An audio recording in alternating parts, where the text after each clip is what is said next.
If you're installing front shocks on your Ford F53 motorhome, you may think that's a pretty straightforward, easy job. And usually that's the case, but sometimes coach builders add some components that make it a bit more complicated. So we've got a V8 F53. This is a Newmar Baystar. And you can see what they've done is added this bracket. So this is not a Ford part. This is added by Newmar. They've welded it to the frame to hold this conduit, and that gets really close to the dust cover on the shock. Now on some older coaches, we've seen it only welded on the front. On this one, it's actually welded front and back to the frame. And if we take a look at our old versus new shocks here, you can see why this is going to be an issue. So again, the new Koni Evo does not have a dust cover, where our old OE Ford shock does have the dust cover on the top.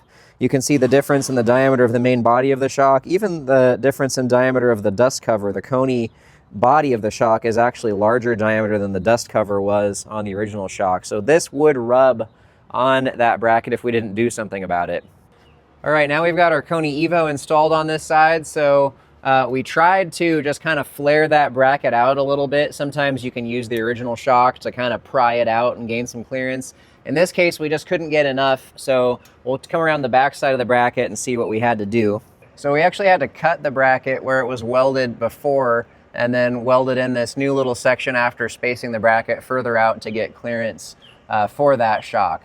So if you're a DIYer, this could be a little bit challenging. Now, potentially you could just cut it in the back and then maybe try to wedge something in there, like a rubber piece of heater hose or something, just to basically prevent a rattle. It's welded pretty solid on the front, so most likely you wouldn't necessarily need that weld on the back, but you definitely don't want it rattling around. You don't want a lot of excessive movement.